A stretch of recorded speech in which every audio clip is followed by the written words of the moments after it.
Welcome to Locality's Making Bank podcast, where we continue our exploration of South Florida's entrepreneurial landscape with host Keith Costello, co-founder and CEO of Locality Bank. Sit back, relax, and let South Florida visionaries guide you on an entrepreneurial journey from tribulation to triumph, sharing the very stories that have shaped them. Jim Ryan, welcome to Locality Bank's Making Bank podcast. Thanks, Keith. Thanks for the invitation. Love to be here. And as a fellow podcaster, I was on your podcast not too long ago. So fun time. We're happy to have you here and happy to have you join us today. So you've got a pretty, wide-ranging, very interesting background, and wanted to just start off where we normally do with, where you grew up, and tell us about your family. So like most Floridians, I'm originally from New York, and my mom and dad left the nest before I did. And so they retired down to South Florida. So my father and mother and brother were all in the hotel industry. Oh, wow. I grew up, my father worked at the Waldorf-Astoria for over 42 years. He basically almost had one job his entire career. Met my mom there. My mom worked there for 10 years. And then my brother later on worked there as well for about 10 years. Wow. So common conversation around the dinner table was, guess who came into the hotel today?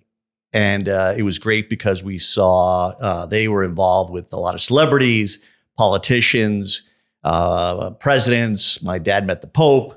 And, wow. And so it was amazing growing up in that environment and hearing the stories and the backgrounds of all these people. And my dad was one of the first to share with me that not to measure the man or the woman, by the size of their wallet, but by the content of their character. Wow. And because he had met so many people, and he really gravitated to those individuals that took an interest in him as well as he took an interest in them, and then really understanding who they were and understanding their character. So wow. That was early lessons for me. My father was quite intelligent, but he grew up in the Depression, one of 12 children. And he didn't, would have gone on to be an entrepreneur and sounds do like great a typical things. Irish family. Yeah, absolutely, for sure. Wow. And my mother, on the opposite side, came from some wealth, but was born and raised in Puerto Rico. And during the war, at the age of 13, came into New York Harbor on a seaplane with her family, and then came to New York, and then, as I mentioned, met my father and so forth. Had an amazing marriage, married 62 years. So I had wow. an incredible foundation together. And then my mom is still alive. We'll celebrate her 95th birthday in April. Wow. And so then when they retired, I was coming down to visit them, and I was a golfer at the time. And my dad said, why don't you find some kind of job opportunity down here in Florida? You love being here. And at that time, this was around 1991, 1992, Florida was so tranquil and beautiful. And New York was a hotbed for crime and theft. And it was really a mess at that time. And so I decided to find a job opportunity down in Florida. I originally came down to Orlando. So I went to school for communications, for radio, television, and film management. And so I went to Syracuse right? University, right. and cold big winters, school. Yeah, up there. Pardon me? Cold winters yes. up there in Syracuse. So I'm from Albany, so lots of feet of snow at times, and it would come quick and come hard. And but decided that Florida was a great place to be. Found a job in Orlando, and I was working in a radio station up there. And I ended up bouncing around the country, being on the air and off the air at various radio stations. And I had ended up going to Denver, then going back to Orlando. I ended up being in Orlando, the Orlando market, on the air for about 5 years at a radio station. Wow. What kind of radio station? I worked at the mall, Keith. I worked So at you heavy were a metal. DJ? Pardon me? You were a DJ? I was a DJ. I was on the radio air. DJ. Yeah. Wow. I was working at the longest gig I had was at Mix 105.1, the 50-50 music mix of yesterday and today. Still got that kind of, right? The jingle. Yeah, I worked there for a few years, but then I was on Star 94.5 and WJRR and a whole bunch of radio stations and around the country too. And I was in between jobs at the time. I was working weekends at a radio station in Cocoa Beach at All Hits WA1A. And I needed full-time employment. And I looked for a temporary job, and I got an opportunity to work at Sprint. So they placed me at Sprint making about $5 an hour, $6 an hour. And I was a call center agent. And then on the weekends, I was on the air. And so I had a good voice, and they hired me right away to be a call center agent. And that's how I started my career in the call centers. And ultimately, management came to me and said, you're a college graduate, seem quite bright, and you're doing well here. Have you thought about getting into management? And I said, well, not really. This is not my field and my field of study. But I had been bouncing around all over the place, so many markets. They would change formats. They would fire the program director. And in one seat, I was in one radio station. I had 3 different formats. I was doing country music, one format, and 8 months later, I was doing a different format. And so then finally, he came to me and said, "Look, here's the job." And I said, "Well, what does it pay, and what do I have to do?" And I did sort of a Jerry Springer makeover.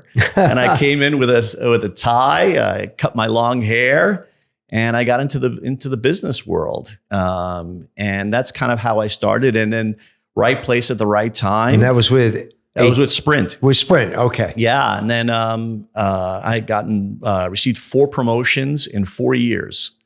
And so I became a director at Sprint. And that's kind of the formation of my early beginnings and sort of business career and my migration from New York down to Florida. And that work, and so at Sprint, you were in the call center areas the whole time? Yep, the entire time. And then, I ended up getting recruited, and then came down further south to AT&T. Okay. And they offered me an opportunity to be a national sales director.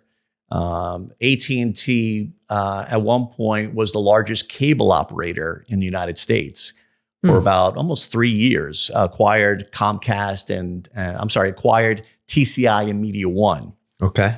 And so they asked me to come on board. I was doing quite well, and my background was to basically align and re-engineer the AT&T call center operations to mirror what was going on with third parties today, other business process outsourcing companies. Get the metrics in line, staff, culture, what have you. So they brought me in as a re-engineering expert, and my operations were based in Tamarack, Florida. And we had about 800 employees in our operations there. Received the approval. My boss was based in Denver.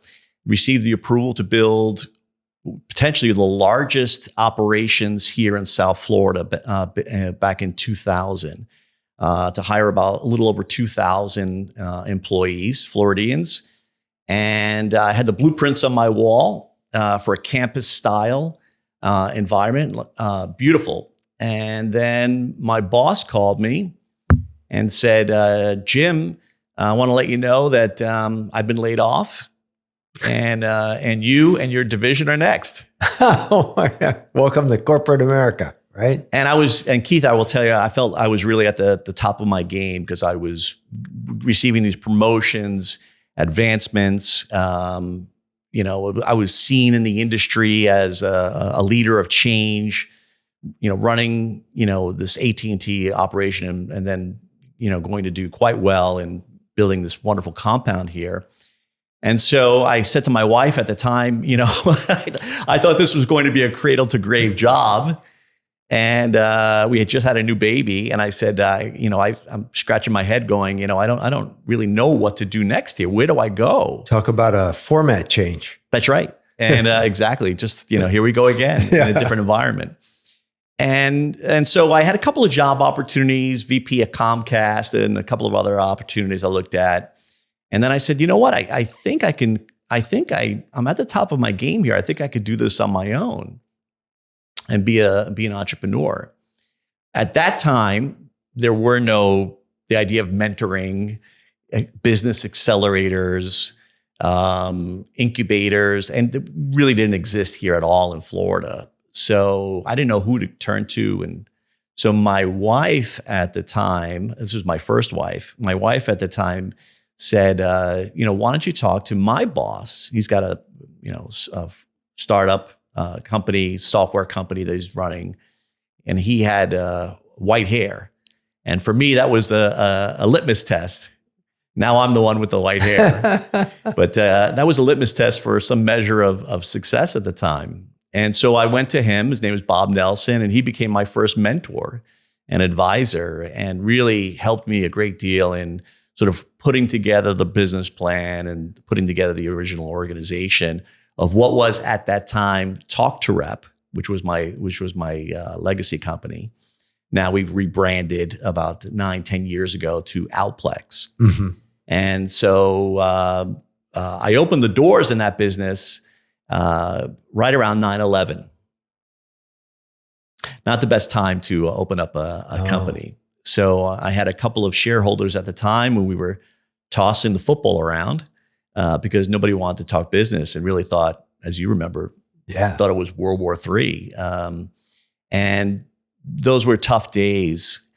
About 3 or 4 months later, I resent our press releases out that former executives from AT&T were opening up these operations. Must have been a slow news day, but we ended up getting on the cover of the business section of the South Florida Business Journal. Of the Sun Sentinel. Oh, wow. And then the phone started to ring, and then the economy started opening up. So those were early times, early tribulations that a lot of entrepreneurs are not prepared for. Did you have to go out and raise money? At that time, you mentioned you had a couple of shareholders. Yeah, I had only from our initial, I reached out to some people at AT&T and said, you want to join me on this journey? And here's what it looks like if you want some shares. So they bought into the business, but we all basically bootstrapped the business ourselves. I ended up buying my partners out at the time, those early shareholders. So I'm the sole owner of OutPLEX today. And we just celebrated our 23rd year anniversary. Wow. But we started off with about 10 people. And we've had as north of just over 2,000 employees now between our operations in around Florida here, the Dominican Republic, and in Colombia, Bogota, Colombia as well. Wow. So how many people do you have, and where's your location here locally? Here locally in Florida, we're on Cypress Creek Road in downtown Fort Lauderdale. So we're right in the Citrix Plaza today. So a little bit of a tech hub area. Yeah. And so we based our operations there. But again, we've been around for over 20 years, and we've had operations in Tamarack and in a couple of other areas within Florida here. That's great. Yeah. And so you've launched and you make it sound easy, So other than the 9/11 that was a big surprise, what other things did you have to go through as you were building this company that were really, really difficult times for you? The entrepreneur mantra is adapt or die, and you have to go through those challenges early on. That included for us the mortgage crisis, the housing crisis in 2006. That was, 2005, 2006. That was quite challenging. We also obviously went through Wilma in 2005 as well. If you remember the hurricane that came through Broward County, we were buying generators, standby generators at Home Depot, cabling our electrical wires up to the 3rd floor in our building just to keep operations up and running, getting up every day at 5 a.m. to get the operations prepared and up and running for our clients. And then obviously COVID. So there are these catastrophes that you never prepared for, but you've got to have redundancies and plans in place, and adapt to these types of challenges. Even in the type of business that we do at OutPLEX, where there's been government regulations in the call center industry, where we used to do a lot of heavy outbound work. We used to call it telemarketing at the time when I opened up the operations. Then we flipped, changed the paradigm, did more customer service and tech support.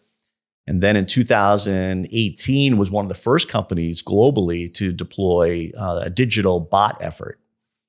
And so we started working early on with bots, did that with Lowe's Home Improvement, which was one of the first enterprise companies to deploy bots. And so we helped them. One of the first bots we built for them was the grill bot. And so when they would go in to chat, the automation came in, the chat bot came in and engaged with their customers. And we ended up having that relationship with them for over 11 years, building the original foundation for a lot of their chat bots that are being done today. So when you say build, so do you actually, you supply, just to get an understanding of your business. So you have the call centers where you provide call center services, but you also build out technology for clients too? Yeah, so it's really a duality. So we'll do the traditional voice work. They call it voice and digital CX. So it's the voice work, the voice of the customer, handling the calls and the engagements, but it's really multi-channel. And so now with this huge push for digital, especially during COVID, our business skyrocketed during COVID because people were making phone calls and there was nobody there to answer those calls. Right. Even in the countries where we do work, in the Dominican Republic and Colombia, prior to deploying work at home was not done outside of the US, very little in Europe, non-existent in Latin America. When COVID started and I started seeing news of it, I was actually in Colombia and I was amazed at how advanced Colombia was in the preparation of COVID more than the United States. And when I came back upon my return, I called my chief operating officer, who was based in the Dominican Republic, and said, we need to deploy everyone to work at home, and we need to inform our clients, get all of our operations aligned with this. And she said, Mr. Ryan, that's not going to happen. And I said, we have to do this, and we need it done in 2 weeks. Wow. And so, and this is why she's an amazing operator, better than I've ever been. She got it done and aligned our operations, talked to our clients, and we talked about, where we saw COVID happening. We were the first company in the Dominican Republic to deploy work at home. And at that time, we had a little over 1,000 people working there. And so handing out computers to our staff. I mean, it was just an amazing effort, but we were able to not miss a beat. And as a result, our business skyrocketed even more. So you mentioned when you realized you could do this on your own, it wasn't like you grew up thinking, I'm going to start my own business, or basically lost your job and you said, hey, I can do this myself. I might as well do it myself.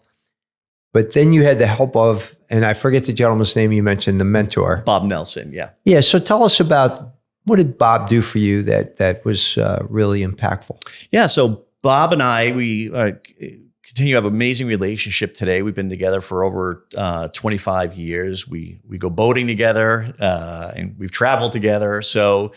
But he originally was one of the founders for New World Angels. And so, and again, at that time in the early 90s was in the software business. And so software really wasn't, just starting out and not in the way that it is today. And so I learned a great deal from Bob. He and I are connected together because later on, Bob and I got together. Bob was director of mentorship at Florida Atlantic University. Bob recruited me to come on board as a mentor. Helped out a lot of the businesses there. And this idea of paying it forward now was very important to me because I wanted to, as I share with you, Keith, where I didn't have a cadre of mentors and advisors, didn't know where to go. I had a good idea, but I didn't know where to go. And so when Bob said, I'm putting this together with some of the leadership at Florida Atlantic University, I said, yes, count me in. And so I joined him. They gave me an award for Mentor of the Year and for my contributions there. And then Bob and I said, you know what, we can do this in a much larger way outside of Florida Atlantic University. And we came up with the idea of the venture mentoring team. And so we supported that not-for-profit effort about 7.5 years ago, helping other entrepreneurs.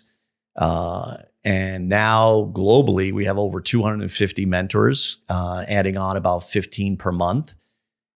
They go through a 7-step interview process, completely altruistic. All mentors sign a code of conduct, restricting them from investing and into the companies themselves. We believe in that transparency between mentor and mentee.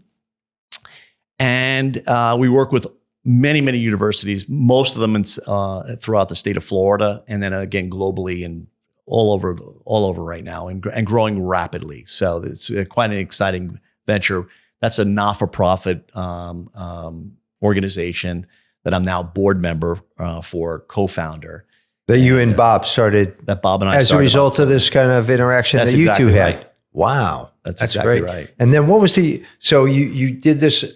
He brought you into, what was the organization at FAU? Was it? Well, it was just it was a mentor network. Okay. It was just, combining, the operations at Tech Runway, and then Bob's role was developing the pillars and the foundation of how to be a mentor, and then recruiting mentors to Tech Runway. Wow. And so then that's how Bob and I got together, and then, did quite well there and supporting and advising the mentees at that organization. And now we have connections to Target, Office Depot on the corporate side, and many organizations that are looking to develop accelerator programs, but need mentors. And so what we do is we credential and certify mentors, because not every successful executive or successful entrepreneur is a good mentor. Yeah. And so that's where we plug in and build our systems within those accelerators and create the community, which is what startups and mentees thirst for. They thirst for mentors, and they thirst for access to venture capital, and we help them in those areas. Excellent. So a lot of the listeners are really entrepreneurial minded people who are thinking, hey, maybe I should start a business, or maybe I need a mentor. So can individuals reach out to the venture mentoring team? Absolutely, yeah. Okay. Yeah, both mentors and mentees. So mentors come typically through referral. Uh-huh. And then the mentees apply through those various accelerators and universities through those programs, and then they put up their business plans and their pitch decks, tell us about their business, and then the mentors opt into that company. We think that that's the right model. So then the mentor says, you know what, I'm interested in this business, or I've got a background in this business. And then again, it's completely altruistic. So the mentor and the mentee then develop a cadence of communication. And then how do we move this startup from initial potentially incubation or early stage to get some scale and some traction so they can launch their business? So you'd have to be involved in one of these schools that is part of this schools, program. organizations, or companies as well. Okay. Even I mentioned Target and Office Depot, and so companies themselves, Florida Power and Light, we're working with them as well, and they're very supportive. So they develop accelerator programs, typically aligned to their business. Target, obviously retail. Yeah. FP&L, power, energy, what have you. So if somebody is there a website for this? For the venture mentoring team? Somebody could go in and get more information? Yes, the VMT.org. VMT.org. The VMT.org. The VMT.org. That's okay, right. Thank you. And then I also noticed you have started a tech nearshore. Yeah. Tell us about that. Yeah, it's a software development company. So I've been very entrepreneurial. I've had some startups over the years, one or two misses, but I've had some great success. And Tech Nearshore is a software development company, sort of capitalizing on the idea of development, especially being able to source and find good talent, both in Dominican Republic and Colombia. And then find, there's a thirst there as well for technology. And we've built some amazing operations, campus style environments in these countries. So in a very humble way, sort of Google-esque. And so we're able to attract great talent in these countries and then provide a great value back to our clients. So based on costing and the skills that our staff provides. Exciting. So you've started that company 2015, that's right. Right around. That's right. It was sort of an adjunct or a spin-off of OutPLEX. Right. Some of the other things you're doing. And then you're also involved with Glades Capital, another entity. Yeah. So based on my work, so I was an early venture capitalist with Miami Angels, and got involved with the venture capital community here through my mentoring as well. And so I said, you know what, I'd like to have a for-profit entity. I had invested in a number of companies already, and I've had some great success, some great traction already on the venture capital side. So I seem to have a little bit of a sense or a knack for picking winners. So I've had 6 companies that have some accretion already out of the dozen or so that I've invested in.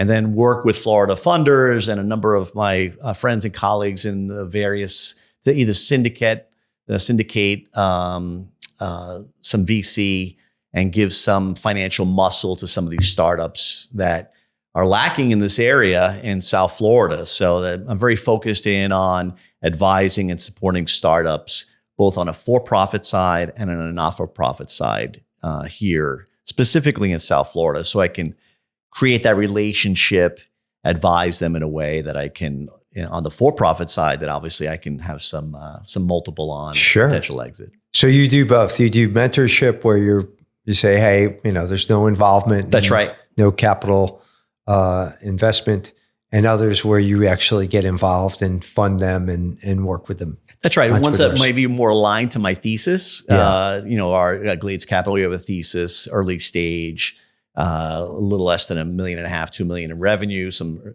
traction. So beyond concept, typically in tech, business to business, SaaS oriented. So that's kind of our thesis.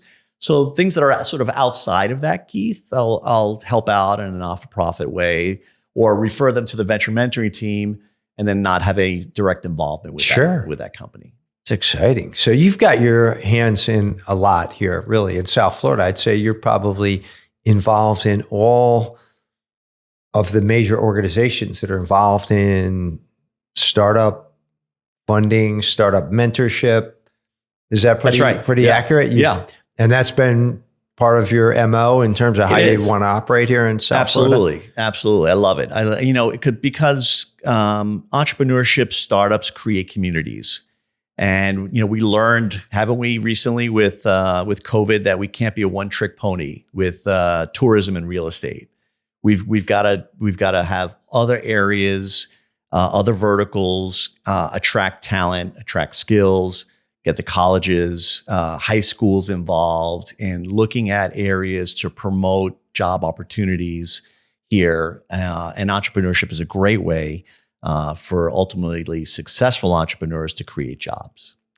How have you found, because I hear different things and I don't have the data, you may know it offhand, in terms of the venture capital community here, and how's it going? Is it increasing? Even is it what is the general consensus? There's still significant activity here. Activity meaning businesses, people that have ideas.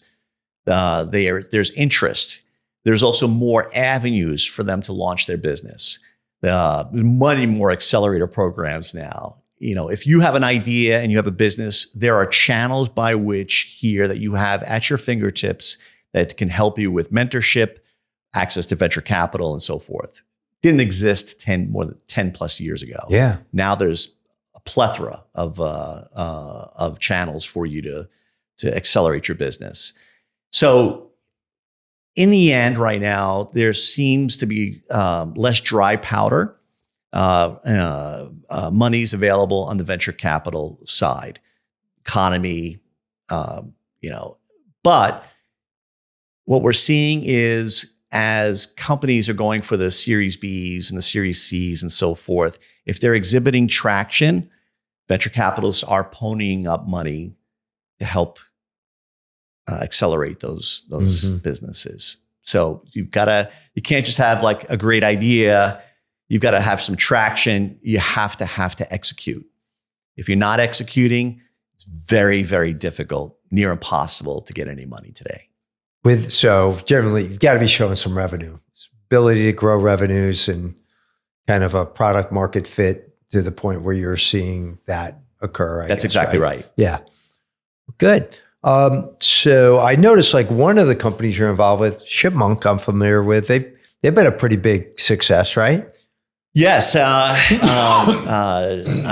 Bednar is the original founder. Great story. Came from the Czech Republic, came to Florida Atlantic University, and started, had a different type of business idea and then came into the idea of, e-commerce fulfillment.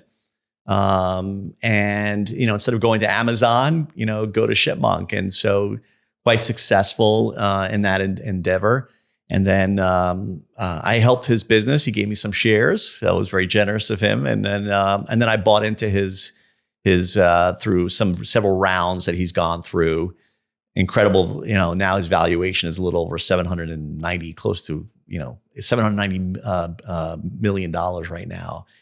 He's exited out, got a nice package, still owns some shares of the business today, and just an incredible entrepreneur. One of the great success stories here. Yeah. One of the few unicorns that are based out of here. So I'm excited about what that company's future continues to hold. We'll see where it goes next. So that's great. Still privately held. Yeah. Excellent. So any other advice that you would have for any listeners in terms of an entrepreneurial future? I'll give you a quote. How's that? Great. I've had it on my desk for over 25 years now. It's still in the same plastic $5 frame because it gives me sort of great humility when I look at that. But it's a quote from Theodore Roosevelt, and it goes, "Far better is it to dare mighty things, to win glorious triumphs, though checkered by failure, than to rank with those poor spirits that never enjoyed much or suffered much, that live in the gray twilight, that knows not victory nor defeat." And what that means is take a chance, make the effort. As far as I know, you only have one life to live in this world. So there's no better time to start than today. It's great advice and a great quote. And I would second that to say, better to start when you're young too, when you don't have much to lose, right? And even if you then have a couple failures, it's become, it's interesting. I think about when I grew up, if you had a failure, it'd be like, oh my God, you're finished. Today, it's almost like a badge of honor, like, right? That's right. Some people promote that, willing to fail, and people take pride in that. I failed at this and I failed at that. And Michael Jordan, how many times have I missed those shots? But I've made a lot of shots in my life as well. Yeah. So, failure is part of it. I've had a couple of my own, but there's the important part of failure, as you know, Keith, is the key learnings that come as a result of those. Did you pick up some nuggets of wisdom, or are you going to repeat the definition of insanity, doing the same thing over and over and expecting a different outcome? So did you pick up some key learnings out of that failure? And I think failure is a much better teacher than success when it comes right down to it. Those are hard lessons you learn absolutely through failure. If you learn them. If you learn them, right. And I will tell you, I've been around a lot of entrepreneurs that incredibly frustrating because what did you learn? Right. and then are you going to repeat yourself again in this either next venture or this next endeavor, whatever that might be. And so you, as a mentor, you've got to pull that, or advisor or a venture capitalist, pulling that out and discovering is incredibly important. Well, just a lot of great advice today, especially for people who are entrepreneurial minded or are looking at starting something. So we really appreciate the words of wisdom. So now we're going to go into our rapid fire mode here with the lightning round, as we call it. So I'm just going to hit you with quick questions. I'll give you quick answers. Favorite book? Wow, there's so many books. You can give a couple if you want. Listen, if you're a burgeoning entrepreneur, Eric Ries, The Lean Launch is a great book. If you're a burgeoning entrepreneur, how to build a business and use those lean launch principles. Great book. That's excellent. Thank you.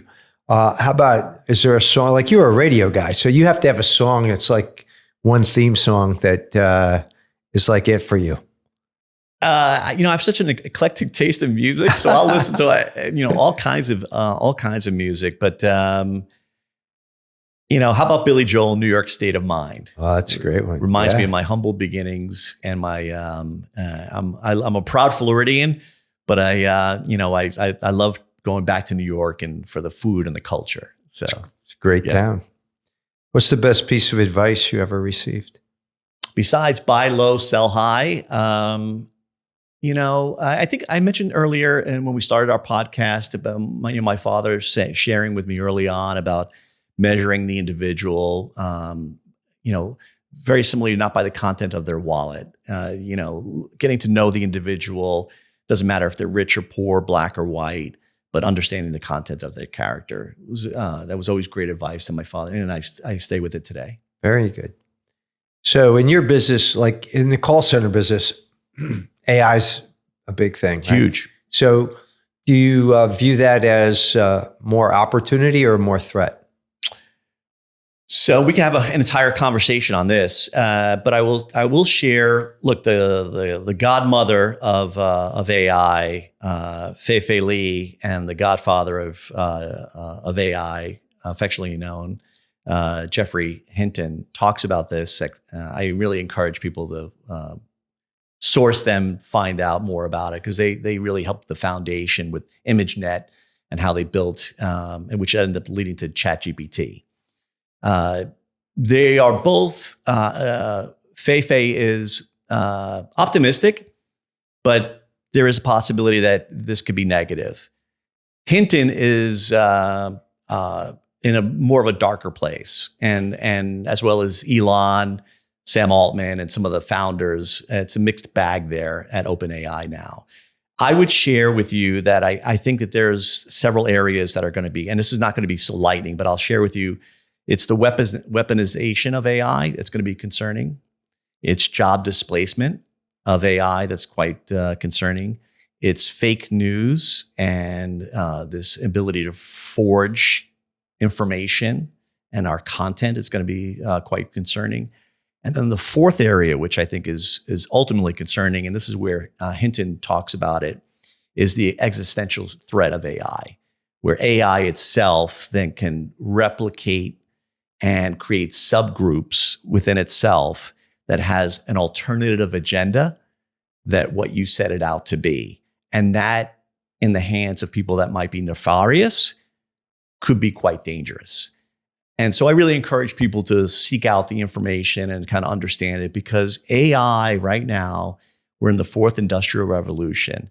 We are in the Oppenheimer age right now for AI.